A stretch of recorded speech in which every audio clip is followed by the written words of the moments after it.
Sometimes, with police procedurals, it's a good idea to shake things up with the format.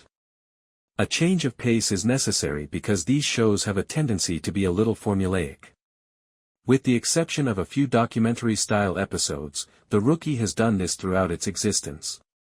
Starting in Season 3, the series employs these standalone episodes to put its protagonists in front of a documentary crew as they discuss a particular case. I'm pleading with the authors to refrain from employing this tactic in subsequent episodes, even though it initially appeared entertaining. This strategy makes it seem like we don't spend much time with the characters in person, even though I really enjoyed one of Chenford's interactions. Additionally, this episode attempts to connect far too many previous cases. Episode 15 just seems jumbled to me, and the sheer number of supporting characters has left me perplexed. This is a summary of the documentary episode's plot. Nolan and The Rookie has connections to a missing woman. The Mid-Wilshire Police Department meets with the documentary crew they had collaborated with in earlier episodes as the episode begins. The case of Abigail Tierney, Madeline Coughlin, a missing lady who was once Nolan's son's fiancée, is discussed by John Nolan, Nathan Fillion. She was reported missing, but they have since broken up. In Abigail's case, there are a lot of corny red herrings. We see a lot of shots of her screaming because she is first filming a horror film, and we find out that Angela Lopez, Alyssa Diaz, donated money to help make the film. In actuality, none of this has much bearing on the plot. Abigail finds out about serial killer Liam Glasser, Seth Gable, who had ties to the Westview Psychiatric Institute, while she is hanging out with Angela. Angela providing information on an open case seems completely out of character, but Abigail is motivated to turn her film into a documentary about Westview. Although Glasser's eerie demeanor has always been a wonderful element to the program, it seems a bit pointless to try to incorporate this character into the plot when Abigail first meets him in prison. The last time anyone sees Abigail is after she flirts with the security guard and gets entry to the deserted ward at Westview.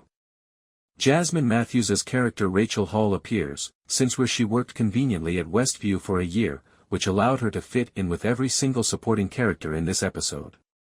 Then, utterly absurdly, an interview is conducted with a nanny named Mary, who was a patient at Westview and, coincidentally, was the nanny of Charlotte Russell, one of the young girls who stabbed her friend in episode 10.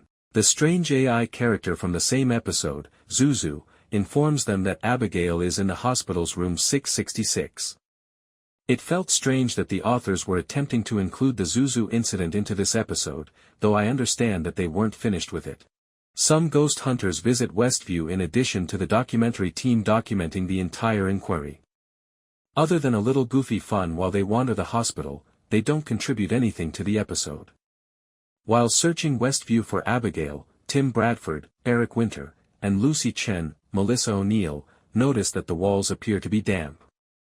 Before they realize it, they ask for backup after being inexplicably drugged by something in the hospital. This Chenford moment is the only reason I'm not giving this episode a total pass. Chenford ultimately gets honest with one another after the drug functions as a truth serum.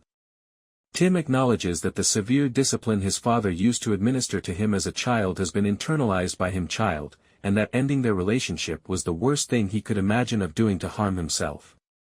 Lucy admits that she has already offered him her forgiveness. As we find out later in the documentary interview, the two got into a discussion about possible baby names, among other strange topics. I'm glad we had a good sequence for them in this episode, but it's unclear where the relationship will go once they've had time to process the truth serum, or even if they'll remember anything they talked about. When backups Nolan and Celina Juarez, Lisseth Chavez, arrive, they find the abandoned ward's walled-off section. They find Abigail, who is astonishingly still alive, after breaking through the barricade. In addition to being drugged, she had made friends with a skeleton named Bob and had enough food in her purse to last. Zuzu was correct, the room was identified as 666. I really lost interest in the episode at this point. The specifics of Abigail's situation became too complicated for me to follow, but this is what I was able to put together. Westview was performing human experiments decades ago, such as the well-known CIA MK-Ultra mind control and interrogation experiments. The director of Westview, Dr. Julius Erikson, Ray Siegle, was a psychologist employed by the CIA who carried on with his eerie experiments behind closed doors, which is why many of the patients there worsened after being institutionalized there. He went insane, threw all of his chemicals in the hospital, which is why Tim and Lucy were doused, and walled up his secret office, where Abigail was trapped. To be honest, the next part is too confusing for a full breakdown, but Abigail nearly dies again when the security guard tries to assist the new hospital director in covering up all of their wrongdoing. The Mid-Wilshire crew also discovers that the hospital was forcing many of its wealthy patients into conservatorship to assist their relatives in taking charge of their money. Additionally, the nanny they interviewed earlier in the episode experienced this. Bob the Skeleton was a PI that got taken out when he stumbled upon the Westview crimes. The police are able to charge the new head of the hospital with a whole bunch of things, and eventually Westview is shut down for good. The only meaningful takeaway from this episode that might come up in the future is that Glasser is going to potentially exploit all of the weird things that transpired at Westview as a new defense. He informs Abigail that he was in the hospital for a long period and that, with all the hallucinogens present, when he committed his atrocities, he might not have been acting rationally. It's possible that Glasser will enter an insanity plea rather than continue to maintain his innocence. In any case, I believe this could have been included in a standard story episode without completely ruining the documentary.